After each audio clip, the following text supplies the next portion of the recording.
کہ حذیفہ بن اسید رضی اللہ تعالیٰ عنہ کہتے ہیں کہ میرے گھر والوں نے مجھے اکسایا، حالانکہ میں یہ جانتا تھا کہ سنت یہ ہے کہ پورے گھر کی طرف سے ایک قربانی کی جائے، ایک بکری، لیکن میرے گھر والے مجھے اکساتے ہیں کہ میں زیادہ قربان کروں تاکہ لوگوں میں فخریہ طور پر یہ بات، یہ صحابہ کے زمانے میں یہ کام شروع ہو گیا، کیونکہ امت کا فتنہ تو مال ہے نا۔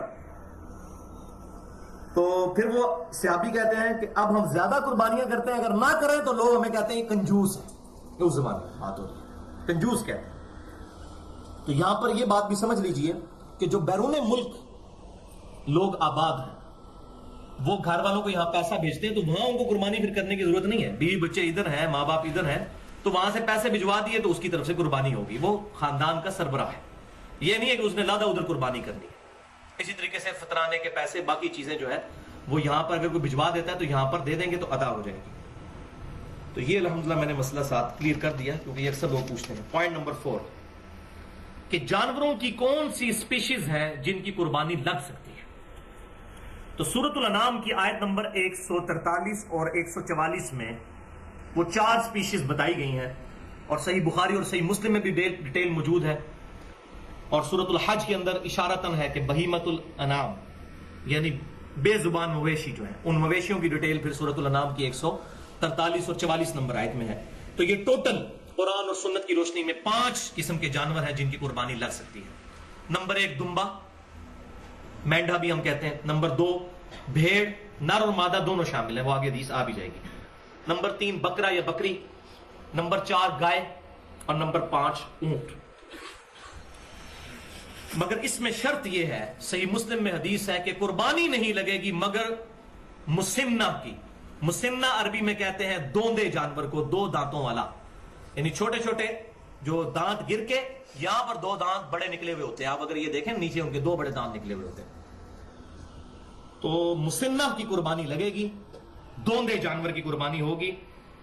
اور اس حدیث میں 7 ہی الفاظ موجود ہیں کہ مگر اگر کسی کو دوندا جانور نہ ملے تو جزع عربی لفظ ہے جو ایسی بھیڑ کے لیے یا دمبے کے لیے بولا جاتا ہے جس کی عمر 6 ماہ سے لے کر 1 سال تک ہوتی ہے، جس کو پکا کھیرا کہتے ہیں ہم، یعنی دوندا تو نہیں ہوگا لیکن مضبوط قسم کا، اور اس میں موسٹ پروبیبل جو زیادہ اتفاق رائے ہے وہ 1 سال کی عمر ہے، چاہے دوندا نہ بھی ہو۔ امام ترمذی بھی یہ حدیث صحیح مسلم والی لے کر آئے ہیں جامعہ ترمذی میں، اور اس کے تحت انہوں نے لکھ دیا کہ اس پر اجماع ہے کہ بھیڑ اور دمبا تو لگ جائے گا، کھیرا بھی بغیر دوندا اگر وہ 1 سال تک عمر کا ہے، لیکن بکری نہیں لگے گی، بکرا نہیں لگے گا۔ یہ جو کہتا ہے جی پکا کھیرا جی لے جاؤ، نہیں، وہ نہیں لگے گا۔ تو یہ بات بھی سمجھ لیجئے کہ بکری، دمبا اور بھیڑ وغیرہ یہ دوسرے سال میں جا کر دوندا ہوتے ہیں، یعنی 1 سال گزارنے کے بعد جب دوسرے سال میں انٹر ہوتے ہیں، بعض 13 ماہ میں، بعض 14 ماہ میں، لہذا سال عمر شرط نہیں بلکہ دوندا ہے، یہ انڈیکیٹر ہے دوندا۔ گائے تیسرے سال میں جا کے ہوتی ہے، یعنی 2 سال گزارنے کے بعد جب تیسرے سال میں انٹر ہوتی ہے، اور اونٹ 4 سال گزارنے کے بعد 5ویں سال میں پہنچ کر دوندا ہوتا ہے۔ چیک پوائنٹ جو ہے وہ دوندا ہے۔ لیکن یہاں پر حرام خوروں نے کیا کرتے ہیں کہ وہ کھیرا بکرا ہوتا ہے تگڑا قسم کا، اور اس کے سارے دانت توڑ دیتے ہیں، 2 دانت باقی رکھتے ہیں اور کہتے ہیں یہ دوندا ہے، حالانکہ وہ جو 2 دانت ہوتے ہیں نا دوندے کے، وہ بہت بڑے 2 دانت ہوتے ہیں، وہ کھیرے کے جو دانت چھوٹے چھوٹے سائز کے ہوتے ہیں، میں آپ کو بتا رہا ہوں تاکہ یہ فوراً چیک کیا کریں، نیچے 2 بڑے دانت آپ کو الگ سے نظر آئیں گے دوندے کے، تو یہ نہیں کہ سارے دانت توڑ دیے، تو یہ حرام خوری عام ہو چکی ہے۔ اور میں نے پچھلا لیکچر 1.5 گھنٹے کا دیا، ایکسکلوسیو لیکچر، انشاءاللہ تعالیٰ میرے علم کے حد تک کسی بندے نے اس طریقے سے چیزوں کو ایڈریس نہیں کیا۔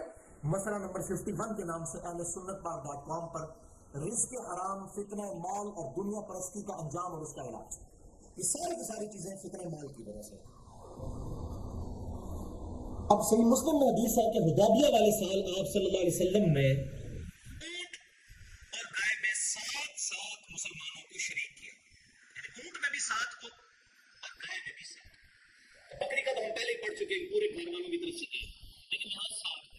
اور جامعہ ترمذی میں حدیث ہے جو سنن ابن ماجہ، مسند امام احمد اور المسند الحاکم میں بھی صحیح سند کے ساتھ امام ذہبی نے بھی موافقت کی ہے کہ عید الاضحیٰ کے موقع پر آپ صلی اللہ علیہ وسلم نے گائے میں 7 لوگوں کو شریک فرمایا اور اونٹ میں 10 لوگ، یہ حدیث بھی صحیح ہے۔ اس کے درمیان آپٹیمل سولوشن تطبیق یہ ہے کہ اگر تو حج کی قربانی ہے، کیونکہ حدیبیہ والے سال حج اور عمرے والا معاملہ تھا، اس نیت سے لوگ نکلے تھے صحابہ کرام علیہم رضوان، تو اس میں پھر اونٹ میں 7 سے زیادہ لوگ شریک نہیں ہوں گے، اور عید قربان والے مسئلے میں 10 تک شریک ہو سکتے ہیں، اور یہ 10 اور 7 کا جو فگر ہے یہ ایکسٹریم ہے، 6 بھی ہو سکتے ہیں، 5 بھی ہو سکتے ہیں، ایک بندہ بھی ایک گائے دے سکتا ہے، یہ 7 زیادہ سے زیادہ ہے گائے میں اور 10 اونٹ کے اندر۔ اب آ رہا ہے جناب بھینس کا مسئلہ۔ یہ بھینس بڑی مصیبت بنی ہوئی ہے ہمارے لیے، خصوصاً کتاب و سنت کے منہج پر چلنے والے لوگوں کے لیے۔ تو میں نے اجماع کی حجیت پر مسئلہ نمبر 31 میں گفتگو کی ہے کہ پوری امت کا اجماع ہے بھینس کے حلال ہونے پر، اور اس میں نے بتایا کہ اگر یہ کہتے ہیں امام حنیفہ رحمۃ اللہ علیہ نے بتایا، تو میں کہتا ہوں کہ کینگرو، مجھے اگلے دن فون آیا جی کینگرو حلال ہے یا حرام، تو آپ مجھے بتائیں فقہ حنفی میں کینگرو کا مسئلہ، ان کے بعد بھی 500 سال کے لوگوں کو کینگرو کا نام بھی نہیں سنا ہوگا، تو میں بتاتا ہوں کینگرو حلال ہے کیونکہ وہ بھی مویشی ہے، بہیمۃ الانعام میں آتا ہے، حلال ہے کیونکہ اس کی حرمت کوئی نہیں ثابت۔ تو آپ سب میرے مقلد ہو جائیں، میں نے بتایا کہ کینگرو کا مسئلہ میں نے حل کر دیا۔ تو یہ بات سمجھ لیجئے بھینس حلال ہے۔ جہاں تک بھینس کی قربانی کا مسئلہ ہے تو اب یہ اجتہادی مسئلہ ہے۔ ہمارے جو حنفی لوگ ہیں وہ اس کو، بھینس تو ظاہر قربان نہیں کرتے، اتنی کوئی بیوقوفی کون کرے گا، دودھ دینے والی بھینس جو اتنی مہنگی آتی ہے، 2.5-3 لاکھ اور بعض 5-6 لاکھ تک بھی جو زیادہ دودھ دیتی ہیں، صحت مند قسم کے آسٹریلین جو ہیں، تو وہ قربان کرتے ہیں بھینس کا نر، اس کو ہم کٹا کہتے ہیں پنجابی زبان کے اندر۔ بیل کا لفظ تو بولا جاتا ہے جی اس کے لیے، گائے کے میل کے لیے، تو وہ کرتے ہیں قربان۔ تو اس میں اب مسئلہ یہ ہے کہ یہ مسئلہ ہے اجتہادی۔ اب اس میں میری اپنی رجوع کے اجتہاد میں اختلاف ہو سکتا ہے، اگر کوئی کر لیتا ہے تو ہم اس پہ کوئی بدعت کا فتویٰ نہیں لگاتے۔ میری اپنی پرسنل رائے یہ ہے کہ بھینس کی قربانی سے پرہیز کرنے میں ہی عافیت ہے۔ اس کی وجہ یہ ہے کہ قرآن پاک میں جو ڈیٹیل مویشی بتائے گئے ہیں، اب اس کے علاوہ بھی کئی مویشی ہیں جو حلال ہیں، نیل گائے حلال ہے، ہرن، اگر کوئی ہے جی ہرن اور بکری تقریباً ملتے جلتے ہیں تو ہرن کی قربانی بھی، اب یہ تو حنفی بھی نہیں مانتے، لہذا قیاس جو ہے اس مسئلے میں کرنے سے بچا جائے۔ قیاس کو ہم اسلام کا حصہ مانتے ہیں، لیکن کتاب و سنت اجماع میں اگر کوئی بات نہ ملے تو، لیکن اگر کوئی بھینس کی قربانی کر لیتا ہے ہم اس پہ فتویٰ کوئی نہیں لگاتے اس مسئلے میں، کیونکہ مسئلہ اتنا کلیئر نہیں ہے۔ تو یہ الزامی جواب میں نے ہرن والا بھی بتا دیا کہ اس کو اگر بکری کے حکم میں داخل کیا جائے تو پھر ہرن کی قربانی بھی لگ جاتی ہے۔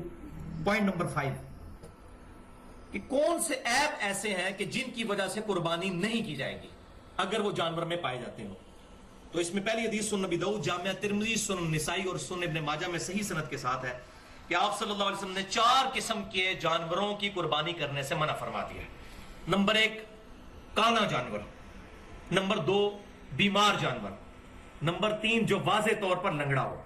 یہ کانے سے مراد تھوڑا سا کانا نہیں، جو واضح طور پر کانا ہو، اور بیمار بھی واضح طور پر ہو، لنگڑا بھی واضح طور پر، اور چوتھا لاغر قسم کا، بالکل مریل قسم کا اگر کوئی جانور ہے جس کی ہڈیوں پر گوشت ہی نہیں ہے تو وہ اس کی قربانی نہیں لگے گی، کیونکہ اللہ از دا ٹاپ پرائورٹی۔ دوسری حدیث جامعہ ترمذی، سنن نبی داؤد اور سنن نسائی کے اندر موجود ہے۔ آپ صلی اللہ علیہ وسلم نے کانا جو جانور ہے اس کی قربانی سے منع فرمایا، اور آپ صلی اللہ علیہ وسلم نے اس بات سے بھی منع فرمایا کہ کوئی ایسا جانور قربان نہ کیا جائے جس کے کان چرے ہوئے ہوں یا اس کے کانوں میں سوراخ ہو یا کان کاٹے گئے ہوں، کیونکہ یہ بھی واضح عیب ہے۔ اور تیسری حدیث جامعہ ترمذی، سنن نبی داؤد، سنن نسائی اور سنن ابن ماجہ میں موجود ہے کہ کان کٹے ہوئے اور سینگ ٹوٹے ہوئے جانور کی قربانی بھی آپ صلی اللہ علیہ وسلم نے کرنے سے منع فرمایا۔ اب یہاں بڑا کریٹیکل مسئلہ ہے کہ آپ نے جانور لیا، اس وقت تو بیچارہ ٹھیک تھا، گھر پہنچے بیمار ہو گیا یا کوئی ایسا مسئلہ بن گیا کہ اس کی ٹانگ ٹوٹ گئی یا کوئی اس طرح کا ایشو بن گیا، تو اس کے بارے میں حدیثیں تو ملتی ہیں لیکن ان میں کوئی صحیح سند والی حدیث نہیں۔ البتہ ایک قول ایک صحابی کا صحیح سند کے ساتھ المصنف عبد الرزاق میں موجود ہے، عبداللہ بن زبیر رضی اللہ تعالیٰ عنہما کا۔ وہ فرماتے ہیں انہوں نے کانی اونٹنی دیکھی جس کی قربانی کے لیے لوگ جمع تھے، تو انہوں نے فرمایا کہ اگر اس اونٹنی میں یہ عیب جو ہے، اس کی آنکھ ضائع ہوئی تھی، ایک آنکھ، اگر یہ عیب خریدنے سے پہلے کا ہے تو اس کو قربان نہ کرو، اور اگر یہ خریدنے کے بعد پیدا ہوا ہے تو پھر قربانی کرنے میں حرج نہیں۔ لہذا اس اثر سے یہ بات بالکل کلیئر ہو گئی کہ اگر کسی جانور میں کوئی ایسا عیب پیدا ہو جائے جو خریدنے کے بعد ہے تو اس کی قربانی بالکل درست ہے، اور یہ عقل کے بھی قریب ہے الحمدللہ۔ پوائنٹ نمبر 6 کیا خصی جانور کی قربانی کرنا درست ہے؟ اب یہ بہت کریٹیکل مسئلہ ہے اور اس میں مجھے سب سے زیادہ سر کھپانا پڑا ہے اس ایشو میں، خصی جانور والے مسئلے میں۔ اور میرے لیے پریشانی کا باعث اس وقت یہ معاملہ بن گیا جب مجھے یہ بات پتا چلی کہ ہمارے جو اہل تشیع بھائی ہیں وہ خصی جانور کی قربانی کو جائز نہیں سمجھتے، اور ہمارے اہل سنت میں سے بھی جماعت المسلمین والے جو ہیں وہ اس کی قربانی کو جائز نہیں سمجھتے۔ اب ان کے تکفیر والے معاملے الگ، بہرحال وہ ہم ان کو خارج تو نہیں کرتے اہل سنت سے۔ مولا علی رضی اللہ تعالیٰ عنہ، مولا سے مراد دلی جگری یار ہمارے، خوارج کے خلاف قتال بھی کیا، حالانکہ تکفیری تھے وہ، لیکن ان کے جنازے بھی خود پڑھائے، اور فرمایا کہ یہ مجھے کافر سمجھتے ہیں، میں ان کو کافر نہیں سمجھتا۔ تو سیکچولی ڈسیبل جو جانور ہے، خصی جانور، اس کی قربانی، تو بھائیو ایک اصولی بات تو سمجھ لیجئے، سورۃ النساء کے اندر یہ بات آئی، آیت نمبر 119، جس پر میں نے تقریباً 2 گھنٹے اپنی تفسیر کلاس میں گفتگو کی تھی، داڑھی کا مسئلہ بھی اور باقی ایشوز بھی اس میں نے بیان کیے تھے۔ بسم اللہ الرحمن الرحیم۔ شیطان جو ہے وہ کہتا ہے کہ میں کیا کیا حربے آزماؤں گا، ان میں سے ایک حربہ یہ تھا، وَلَآمُرَنَّهُمْ فَلْيُبَتِّكُنَّ آذَانَ الْأَنْعَامِ، میں ضرور ان کو حکم دوں گا کہ یہ جانوروں کے کان چیریں گے۔ یعنی اللہ نے تو صحیح کان بنائے، لیکن یہ کان چیریں گے، بتوں کے نام پر چھوڑیں گے، خلقت کو بگاڑیں گے۔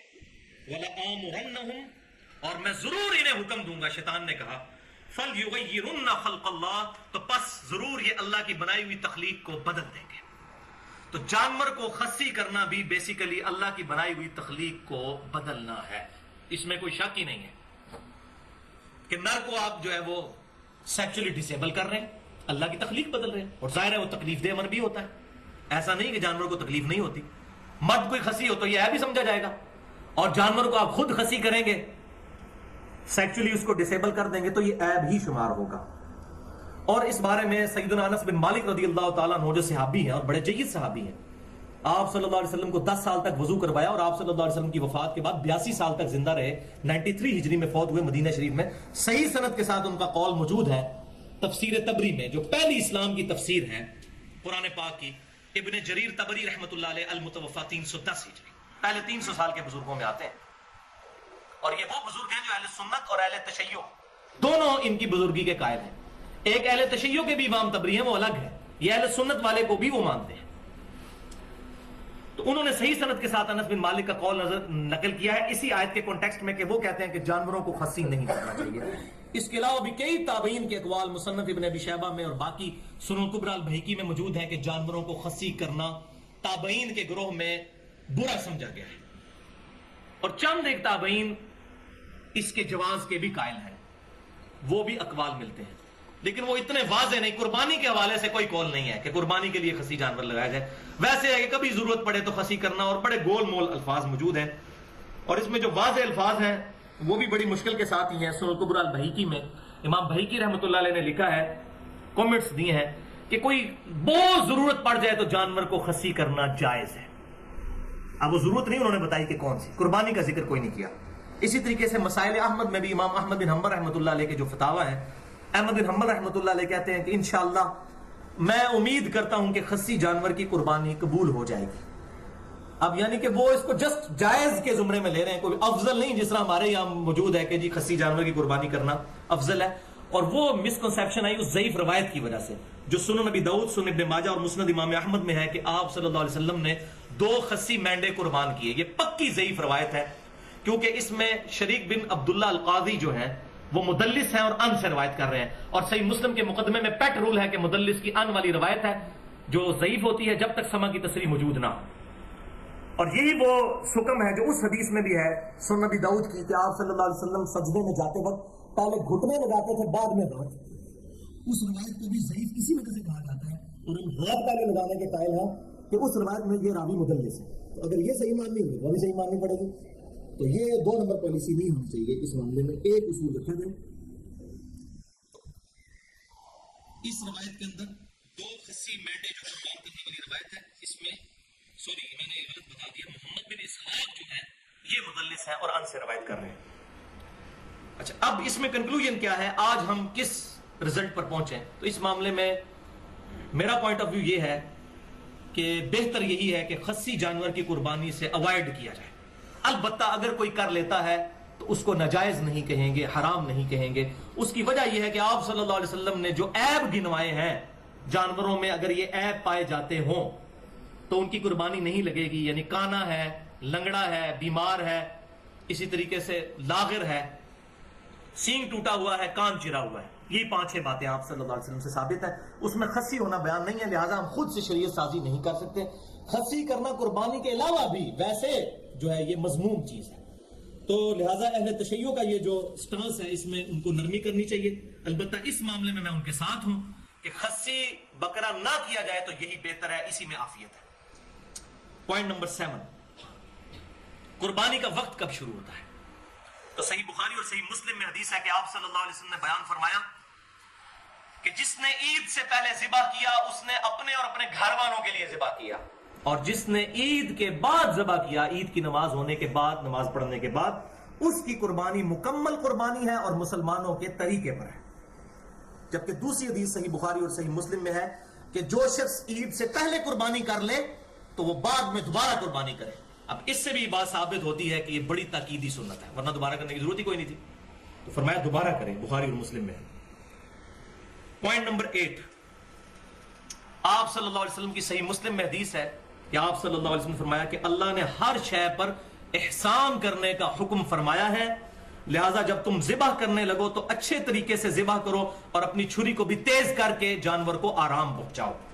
کھنڈی چھری نہ پھیری جائے، تیز چھری. اور اس میں بھی پورا پھر جانور نہیں کاٹا جاتا، سپائنل کارڈ تک کاٹا جاتا ہے، اس کو چھوڑ دیا جاتا ہے تاکہ جانور جو ہے اس کے اندر اس کے سر سے جو سگنل نکلنے ہیں پورے جسم کے ساتھ رشتہ برقرار رہے. تو وہ تھوڑا کانپتا ہے تو جسم کی نسوں میں جو خون ہے وہ بھی باہر نکل جاتا ہے، جو بیمار خون، بیماریاں پیدا کرنے والا خون ہے. یہی ذبح کے اندر حکمت ہے. تو جھٹکے والا جو ہے معاملہ یہ اسلام میں نہیں ہے. اب اسی کانٹیکسٹ میں ایک حدیث ہے مصنف عبد الرزاق کے اندر کہ سیدنا عبداللہ بن عمر رضی اللہ تعالی عنہما اس جانور کو کھانا مکروہ سمجھتے تھے جسے قبلہ رخ کر کے قربان نہ کیا گیا ہو. حرام نہیں، مکروہ، کراہت سمجھتے تھے. قربانی تو ہو جائے گی لیکن وہ ذبیحہ، ایسا ذبیحہ جو قبلہ رخ ہو وہی بہتر ہے. لہذا جب مرغیاں لینے بھی جائیں تو اس وقت بھی اہتمام کر لیا کریں، قبلہ رخ کریں. لیکن اگر کوئی نہیں کرتا تو قربانی جو ہے یا اس طریقے سے ذبیحہ تو ہو جائے گا. الحمدللہ ساری امت اسی پر عمل کرتی ہے کہ اس کی ٹانگیں جو ہیں وہ باندھ کر جو ہے وہ قبلہ رخ کر دی جاتی ہیں، پھر اس کی گردن بھی، تاکہ قبلہ رخ اس کا ہو. پوائنٹ نمبر 9، تکبیر کے الفاظ کیا ہو؟ تو صحیح بخاری اور صحیح مسلم کی متفق علیہ حدیث ہے آپ صلی اللہ علیہ وسلم نے 2 چتکبرے مینڈھے قربان کیے اور آپ صلی اللہ علیہ وسلم نے ان کو زمین پر لٹا کر ان کے پہلوؤں پر اپنا پاؤں مبارک رکھا. پھر آپ صلی اللہ علیہ وسلم نے بسم اللہ اللہ اکبر پڑھ کر اپنے مبارک ہاتھوں سے ان کو قربان کیا. تو یہ تکبیر متفق علیہ ہے اہل سنت اور اہل تشیع کے ہاں. بسم اللہ واللہ اکبر، اللہ کے نام کے ساتھ اور اللہ کے لیے ہی تمام بڑائیاں ہیں. صحیح مسلم میں حدیث ہے کہ سیدہ عائشہ کہتی ہیں کہ آپ صلی اللہ علیہ وسلم نے چھری تیز کروائی اور جب ذبح کا ارادہ کیا تو آپ صلی اللہ علیہ وسلم نے اللہ کے حضور دعا کی،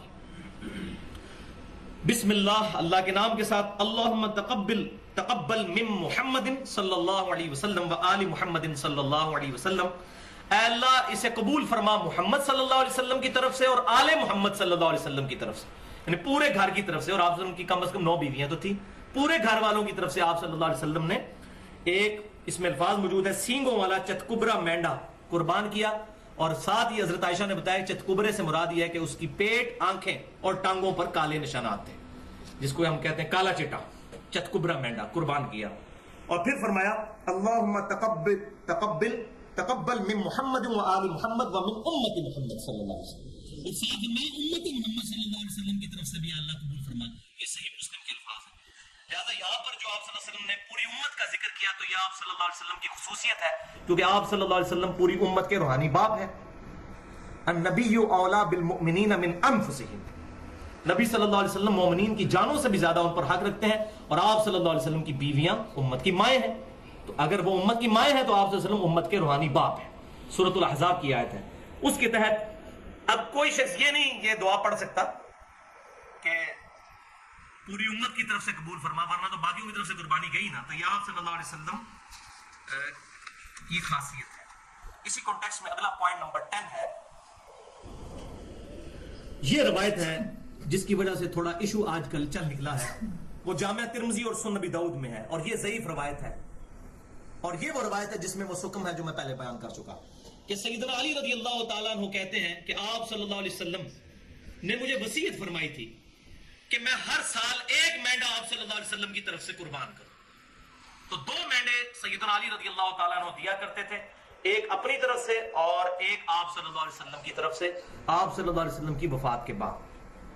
تو اس حدیث میں وہی شریک بن عبداللہ القاضی جو ہے وہ مدلس راوی ہیں اور ان سے روایت کر رہے ہیں, اور مدلس کی ان والی روایت ضعیف ہوتی ہے جب تک سما کی تصریح نہ ہو. صحیح مسلم کے مقدمے میں یہ پیٹ رول ہے, اور یہی رول ہے جس کی وجہ سے وہ خطرناک روایت بھی ضعیف ثابت ہوتی ہے, جو مسند امام احمد میں ہے اور الادب المفرد امام بخاری کی اس میں بھی موجود ہے, اور مشکات المصابیح میں بھی انٹرنیشنل نمبرنگ کے مطابق 4902 نمبر حدیث ہے. اب یہ حدیث میں اس لیے کہہ رہا ہوں کہ وہ روایت درج ہے لیکن یہ ضعیف ہے, کہ آپ صلی اللہ علیہ وسلم نے فرمایا جو شخص اپنے جاہلی نسب پر فخر کرے تو اس کو کہو کہ اپنے باپ کا عضو تناسل کاٹ کے اپنے منہ میں رکھ لو, اور یہ بات کنائے سے نہ کرو, ڈائریکٹ کرو. ولیعوذ باللہ, آپ صلی اللہ علیہ وسلم کبھی یہ بات نہیں فرما سکتے. وَإِنَّكَ لَعَلَىٰ خُلُقٍ عَظِيمٍ, اور بخاری مسلم کی متفق علیہ حدیث ہے, آپ صلی اللہ علیہ وسلم میں کنواری لڑکیوں سے زیادہ شرم و حیا تھی, یہ ہو ہی نہیں سکتا. تو اس روایت میں حسن بصری مدلس ہے اور ان سے روایت کر رہے ہیں. اگر یہ کسی نے صحیح ماننی ہے پھر وہ بھی صحیح مانے گا. تو یہ روایت بالکل ضعیف ہے. اور امام ترمذی رحمۃ اللہ علیہ بھی اس روایت کے تحت 1495 نمبر روایت کے تحت ایک مسئلہ جو انہوں نے سالو کیا ہے کہ عبداللہ بن مبارک رضی اللہ تعالیٰ عنہ کا قول ہے رحمۃ اللہ علیہ, جو تبع تابعین میں سے ہیں, المتوفى 181 ہجری, امام حنیفہ رحمۃ اللہ علیہ کے شاگردوں میں سے ہیں. وہ کہتے ہیں کہ میت کی طرف سے قربانی کرنا درست نہیں ہے اس حدیث کے کانٹیکسٹ میں. یعنی انہوں نے اگر اس حدیث کو لیا بھی تو نبی صلی اللہ علیہ وسلم کے ساتھ خصوصیت کے طور پر, یا آپ وسلم کی طرف سے تو قربانی کر دی. کسی کو اگر ذوق کلیئر نہیں اس حدیث کا, کوئی بدعت کا فتویٰ نہیں, آج بھی وہ کر لیتا ہے جس کو یہ بات پتہ نہیں ہے. ہاں پتہ چل جائے پھر بچنے میں عافیت ہے, بدعت کا فتویٰ ہم پھر بھی نہیں لگاتے. تو عبداللہ بن مبارک کہتے ہیں کہ میت کی طرف سے قربانی نہ کی جائے, البتہ میت کی طرف سے جو جانور ذبح کیا جائے گا وہ صدقہ پہ ہوگا. اور پھر فرمایا کہ اس سارے کو ہی قربان جو کیا ہوا جانور ہے سارے کو ہی پھر صدقہ کرنا ہوگا, اپنے پاس نہیں رکھ سکتے کیونکہ صدقے کا گوشت ہے. اور اس میں یہ بات یاد رکھیے یہ بکرا بھی پھر الگ سے کرنا ہوگا. گائے میں حصہ ڈال دیا اگر 7 میں سے ایک حصہ کسی اور کے لیے جو فوت شدہ ہے کہ میرے امی ابو کی طرف سے یا فلاں کی طرف سے, تو ساروں کی قربانی خطرے میں پڑ گئی. اور یہ بات سمجھ لیجئے صحیح مسلم کی حدیث کے تحت میت کو 3 اعمال کا ثواب پہنچتا ہے, ان میں سے ایک عمل یہ بھی ہے کہ نیک اولاد کے اعمال کا ثواب بھی پہنچتا ہے, ان کی دعاؤں کا ثواب پہنچتا ہے. دوسرا علم کی بات جو اس نے اپنی زندگی میں کی وہ ملنا بھی چاہیے, اور تیسرا صدقہ جاریہ جو اپنی زندگی میں کوئی اچھا کام کیا. لیکن یہ جو بات ہے تو آٹومیٹکلی اگر ہم قربانی کرتے ہیں, ہمارے ماں باپ زندہ ہیں یا فوت ہو چکے ہیں, ان تک ثواب پہنچے گا, اور پوری امت کی قربانی کا ثواب آپ صلی اللہ علیہ وسلم تک بھی پہنچے گا, کیونکہ آپ صلی اللہ علیہ وسلم ذریعہ ہدایت بنے ہمارے لیے. اس میں کوئی شک ہی نہیں ہے. ہمارے ہر عمل کا ثواب آپ صلی اللہ علیہ وسلم کے نامہ اعمال میں بھی جاتا ہے, الگ سے کرنے کی ضرورت نہیں ہے.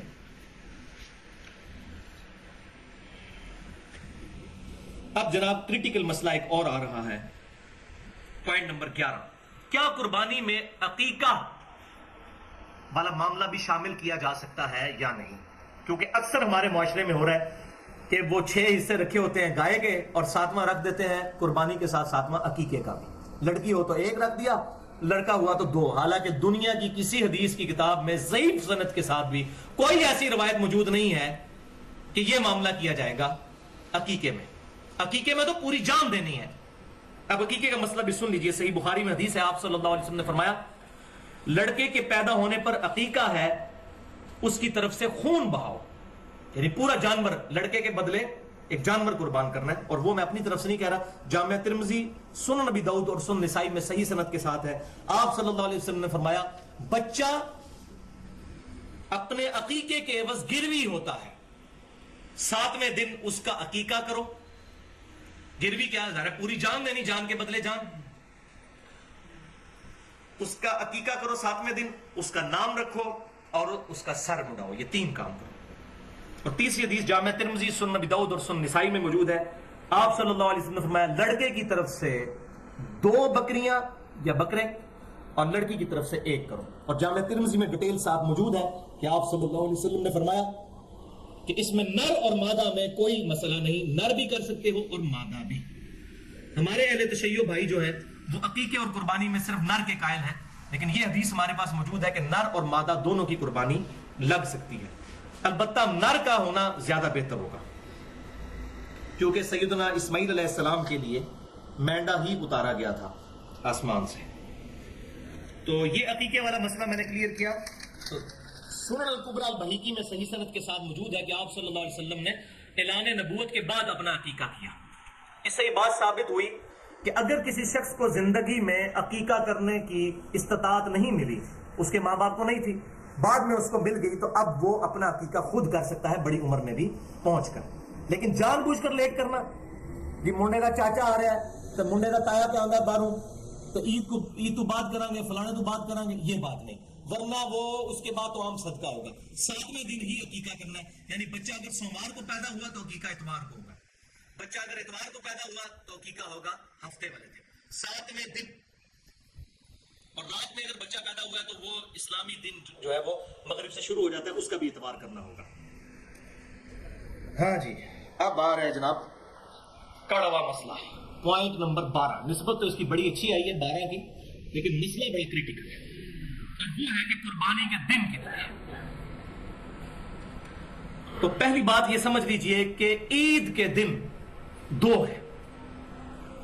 عید الفطر 1 شوال کو اور عید الاضحیٰ یعنی قربانی والی عید 10 ذو الحجہ کو. عید کے دن 2 ہیں. یہ بڑی عید کے 3 دن نہیں ہوتے، عید کے 2 ہی دن ہوتے ہیں، ایک چھوٹی عید اور بڑی عید. اور یہ میں اپنی طرف سے نہیں کہہ رہا، سنن ابی داؤد میں، سنن نسائی میں اور المستدرک الحاکم میں صحیح سند کے ساتھ حدیث ہے. اور امام ذہبی نے بھی اس روایت کی موافقت کی ہے کہ آپ صلی اللہ علیہ وسلم جب مدینہ شریف تشریف لائے تو انصار میں 2 دن ایسے تھے وہ منایا کرتے تھے خوشی کے طور پر. تو آپ صلی اللہ علیہ وسلم نے فرمایا اللہ تعالیٰ نے تمہیں ان 2 دنوں کے بدلے میں 2 عید کے دن عطا فرمائے ہیں، ایک عید الاضحیٰ کا دن اور دوسرا عید الفطر کا دن. تو 2 دن، یعنی 2 دن ہے، عید کے 2 دن ہے. اور صحیح بخاری اور مسلم کی متفق علیہ حدیث ہے کہ 2 دن ایسے ہیں جن میں روزہ نہیں ہے، روزہ رکھنا منع ہے. دوسری روایت میں یہ ہے، ایک عید الفطر کا دن اور دوسرا عید الاضحیٰ کا دن. تو یہ تمام چیزیں بتا رہی ہیں کہ عید کے دن 2 ہیں. ہاں یوم النحر وہ زیادہ ہے. ہاں صحیح مسلم میں ایک حدیث ہے کہ تمام ایام تشریق جو ہے، ایام تشریق کون کون سے؟ 10 ذو الحجہ، 11، 12 اور 13، یہ 4 دن یہ کھانے پینے کے دن ہے. یعنی ان میں کھانا پینا، اس میں عید کے دن کے الفاظ کہیں نہیں موجود ہیں. بعض مولوی اس میں 2 نمبری کرتے ہیں. عید کا نہیں، کھانے پینے کے دن.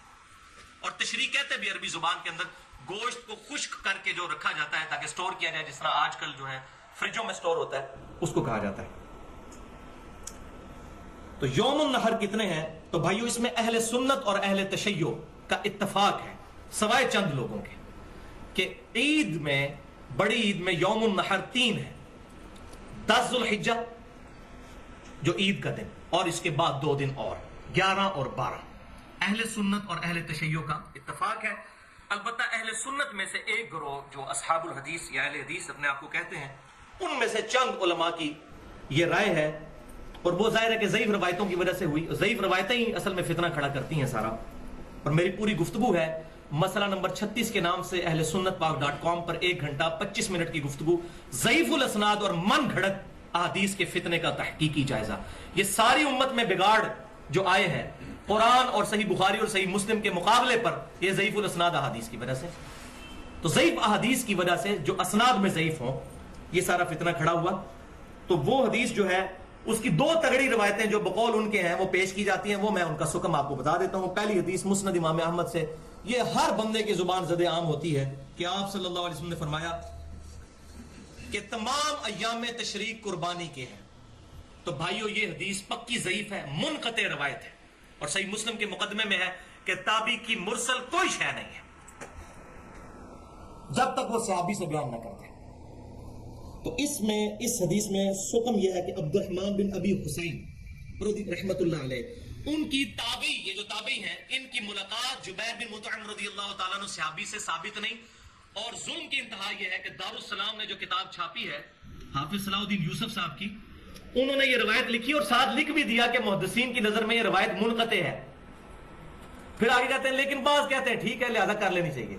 یعنی اتنی شک والی چیز ہی کر لینی چاہیے. پھر تو بھائیو 24 حدیثیں تو میں بھی پیش کرتا ہوں نبی صلی اللہ علیہ وسلم کے بارے میں کہ بغیر رفع دین کے آپ نے نماز پڑھی. تو روایتیں تو ادھر بھی بہت ہیں، پر اصول محدثین پر ثابت تو ہونا پہلے.